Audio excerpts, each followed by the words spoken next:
va dirigida a ti. Bueno, he visto que tienes 28 años y ya debutas con una película con una mirada muy definida. ¿Qué ha significado eso para ti? El hacerlo con 28 años y mirada definida. Bueno, tampoco no he sido como, quiero decir, es súper deliberado en el sentido de que yo, es la mirada que tengo. No, quiero decir, no ha habido un plan de no, va a ser así, para qué tal. Entonces, yo parto de la ilusión, honestamente, y la inocencia de que ponerte a escribir un guión y dices, joder, quiero hacer esto y cuánto me está gustando este guión y quiero que salga adelante. Pero, pero sí, yo creo que ni en el mejor de los casos, ¿no? A mí me preguntas hace no sé cuántos años y te digo, sí, yo con 28 años. No. Entonces, ¿cómo lo vives? Como un afortunado y estando muy agradecido. Además también que yo, queda mal que lo diga al lado de Diego porque parece que estoy como hablando directamente de él, pero nunca con este reparto, nunca habría pensado que habría tenido tan buen reparto la película, la primera película que yo hago, tal. Entonces, al final, ¿cómo lo vivo? Muy, muy agradecido, honestamente. Muy agradecido y tampoco puedo explicarle a nadie por qué. ¿Sabes? ¿Cómo es que yo, esta película, pues, no lo sé, con mucha suerte, ojalá se repita. Ya. Vale, y Aves del Corral mezcla, he visto tráiler y comedia. ¿Y dónde encontraste ese equilibrio entre esa tensión y el humor? Sí, bueno, es verdad que es la trama y el tratamiento de la peli, ¿no? Hacia dónde se dirige hacia es un thriller, acaba como en tragedia, casi incluso. Pero el tratamiento con el humor, honestamente, es parte del lenguaje de la película desde su concepción. Entonces, no es algo que yo haya tenido que ir buscando premeditadamente, sino que al final yo siempre digo que primero nacen los personajes y a los personajes les sucede una historia, ¿no? O al menos yo trabajo así. Entonces, estos son personajes que dan pie a una historia poco común desde el punto de vista humorístico. Situaciones extrañas que tratadas bien, pues son muy, pues eso, están cargadas de humor. Así es Vale, como se da esta mezcla. vale, y luego he visto que, bueno, ¿a qué se hace referencia el título? Aves de corral. Sí. Pues intenta hacer un poco referencia a lo que... a hablar de lo que se ve en la película. Es una película en la que los sujetos que le dan vida, ¿no? Los personajes, no tienen control sobre lo que les pasa, pero creen que lo tienen. Además, están dentro de un entramado más grande que ellos mismos, del que inevitablemente son víctimas por inconsciencia e ignorancia. Y entonces todas estas cosas a mí me llevaban a pensar en aves de corral, a las gallinas que todos los días ponen un huevo y viven en esa seguridad. Es una falsa seguridad, ¿no? Porque cualquier día pasa a necesitar pollo asado en vez de huevo ¿no? Y se acabó la gallina, ¿no? Entonces todo esto es lo que intenta recoger el título sin traicionar lo que cuenta la película. Vamos, Vale. que es una clara hija de Baby el cerdito valiente. Sí. Eso es. ¿No? Vale, y tú, ahora hacia ti la pregunta, tu personaje se mueve entre lo inquietante y lo cotidiano. ¿Cómo encontraste ese tono sin caer en en la caricatura? Pues estaba escrito un contexto para un personaje como este, como hablábamos anoche, que bueno, es un personaje que es totalmente dependiente, ¿no? Y en principio tiene un síndrome, ¿no? Es un síndrome Sí, de Savant. sí, es el síndrome de Savant que se No da es en una gente que tiene enfermedad, no es una enfermedad, no. pero puede estar visto como un defecto, un problema, ¿no? Para la vida social, pero tiene el personaje una cierta inmunidad que le proporciona su estado, que le hace como una especie de superhéroe a nivel emocional, mental. No padece nada de la historia, simplemente su conducta, que es a veces decidida por alguien de fuera, como su hermano, que le dice, ahora haz esto, ahora haz esta otra cosa, eh, hace que vaya saliendo de determinadas situaciones sin pretenderlo, sin tener miedo, sin tener pánico y a la vez está metido dentro de lo que es el thriller, ¿no? Esto estaba escrito. Entonces, a veces lo único que tienes que hacer con algo que está escrito es, para darle vida, pues puedes hacer lo que apuntabas tú al principio, una caricatura, ¿vale? Que es como irte a hacer cositas que hacen este tipo de personas, o simplemente no hacer nada, ningún tipo de caricatura, ningún tipo de adorno, y sí intentar profundizar en qué podría, en qué podría estar enfatizado el síndrome de esta persona, que en este caso es en que tiene muchas películas y canciones dentro de la cabeza.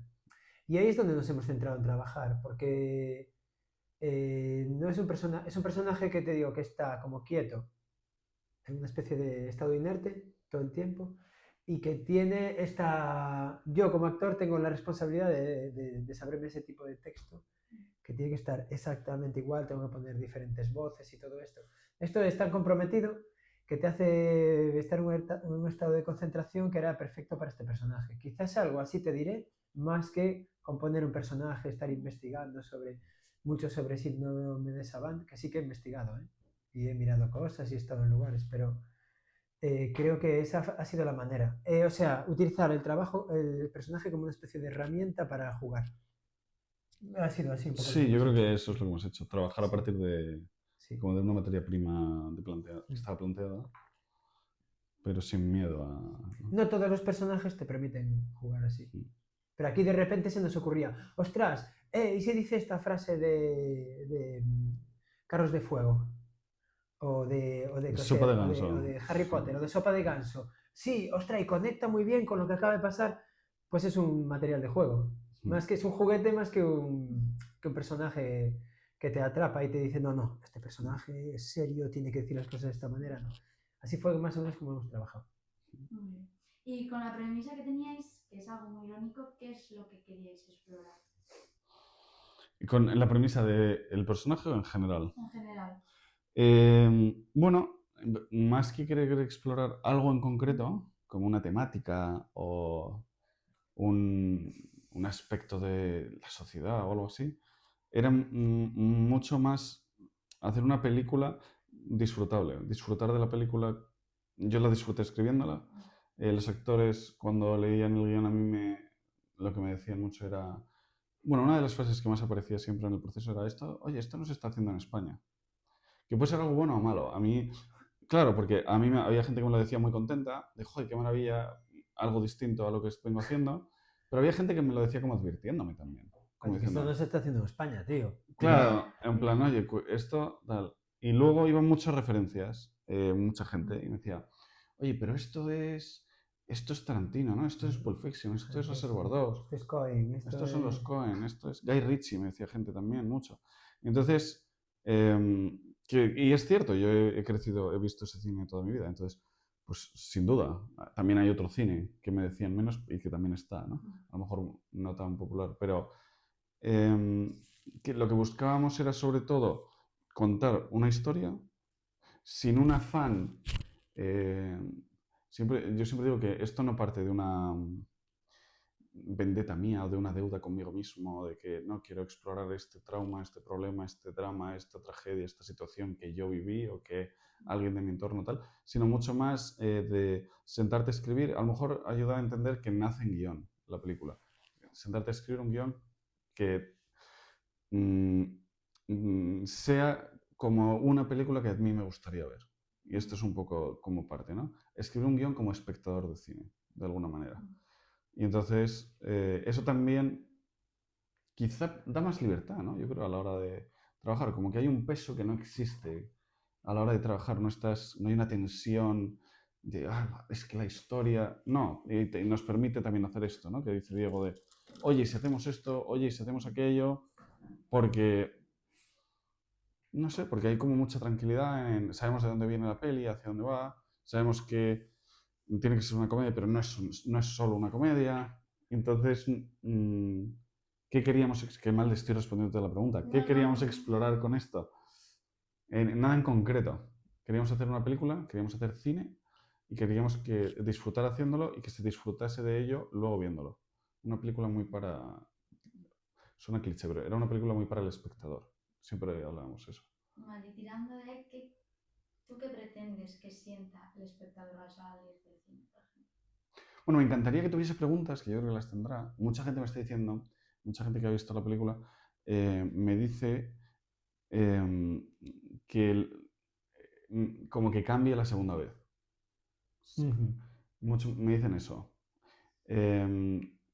Y bueno, la mayoría de ellos me dicen como que mejora en el sentido de que, oye, es que he visto más cosas la segunda vez, ¿no? Y digo, joder, pues entonces hay que decirle a la gente que tiene que ir al cine 2 veces. No, pero entonces yo creo que eso va a ocurrir y eso a mí me encanta, ¿no? Que la película no nazca y muera en la sala de cine, ¿no? O sea, que no salgas de la sala de cine y se acabó la película y ahí se quedó, ¿no? Sino que es una película que continúe.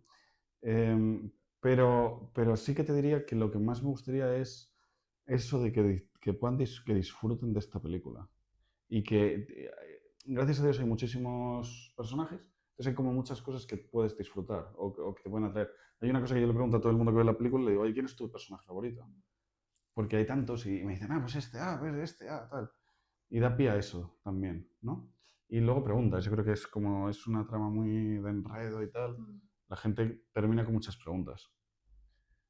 Que bueno, tienen que resolver viéndola una segunda vez, evidentemente. ¿Cómo me imaginas tu segunda película? ¿Tienes algún género en mente por donde quieras tirar? Bueno, sí, o sea, sí, y te contesto, pero también te contesto sabiendo que entre paréntesis, ¿sí? Porque es una precipitación, en el sentido de que, sí, yo ahora te digo lo que estoy trabajando, intentando hacer, pero las vueltas que da la vida, si a mí mañana me llaman y me dicen que, oye, que Christopher Nolan se ha caído de la Odisea y que la termine yo, pues entonces la respuesta que te doy ahora no vale nada, porque lo siguiente que voy a hacer va a ser la Odisea, evidentemente. Pero sí, yo estoy trabajando ahora en una película que comparte con esta, que es una película criminal, pero que con otro tono completamente.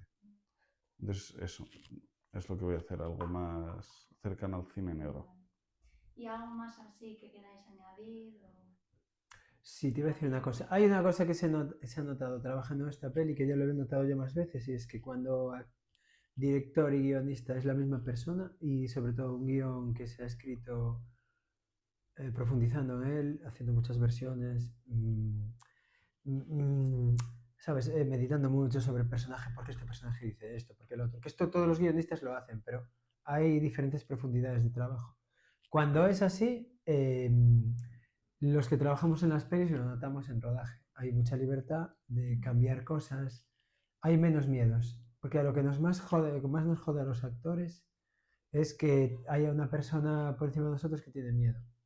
Eso es una mierda. No sé si se puede publicar esta palabra, pero es una mierda porque, bueno, te pasa igual. Si tú tienes un jefe que tiene miedo, es una mierda porque no puedes ser creativa. Pues es lo mismo.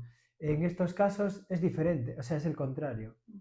Te puedes encontrar con alguien que te diga sí o no a tus ideas, pero te vas a encontrar a alguien que está dispuesto a cambiar de rumbo o a cambiar cosas porque ya sabe lo que dice la peli, sabe lo que puede llegar a cambiar o no, sabe lo que es esencial y lo que es decorativo. Y esto en esta peli, por ejemplo, se nota. Se nota y se agradece muchísimo. Más directores, guionistas, por favor. Bueno, también a ver, también o sea, quiero decir, lo que dice Diego, estoy seguro de que es cierto, pero también hace falta que el actor proponga.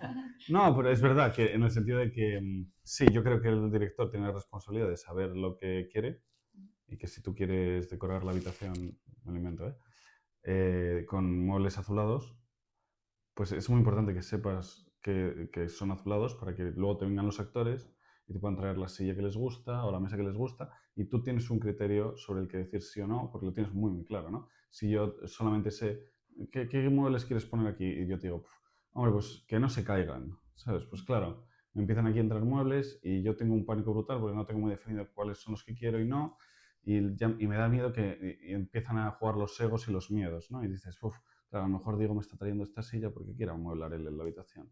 Lo que quiere es quitarme a mí el trabajo, ¿no? Y entonces... Eso es una caca. Eso es horrible.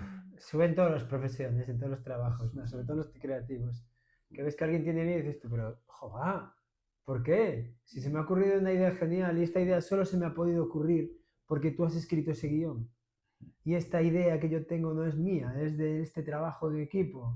Se me ha ocurrido a mí porque no se te ha ocurrido a ti, pero yo tengo la oportunidad de mirar el guión de una manera mucho más tranquila, con mucha menos presión, porque no estoy pensando ni en la pasta ni en el futuro de la peli, estoy pensando en el presente de la peli. Entonces esta idea no es mía, es nuestra. Y tú la estás desechando porque tienes miedo. Y tampoco se puede hacer nada. Cuando la persona tiene miedo, tienes que... También yo he partido de una posición muy cómoda, para reconocer eso, que era, yo soy la persona de todo el rodaje, creo, a lo mejor hay alguien que me dice, no, yo también, No pero, más. pero yo creo que soy la persona de todo el rodaje, de todas las que han trabajado en esta película, que había estado en menos sets de rodaje. Entonces, claro, pues por ejemplo, estoy trabajando con Diego, con Antonio Durán Morris, con José Luis García Pérez, Roberto Enríquez, Pedro Casablanca, quien sea, ¿no? Estoy trabajando con ellos y yo sé que yo soy el que ha estado en menos y sé que ellos han estado en un montón, ¿no? De rodajes, de películas, de series, de lo que sea, ¿no? Entonces es como muy, muy fácil entender que ayuda a la peli lo que a ellos les pueda surgir en sus cabezas, ¿no? Partiendo del guión, de las conversaciones que hemos tenido, de los personajes, ¿sabes? Yo creo que es más fácil desde ahí. A lo mejor es más difícil si llevas 70 películas, ¿sabes? En tener claro que, oye, esta persona que, ¿no? Tengo que estar muy, muy abierto a lo que me diga, y porque me va a mejorar, ¿no? De alguna forma es como que quedas tú bien gracias a ellos, ¿sabes? Porque la película mejora, inevitablemente, entonces pues yo creo que es una combinación de ambas cosas. Querer, lo que dice Diego que me piropea tanto, pero también lo que se necesita para que eso se pueda hacer es la participación de la parte de enfrente de esta manera. Y lo teníamos.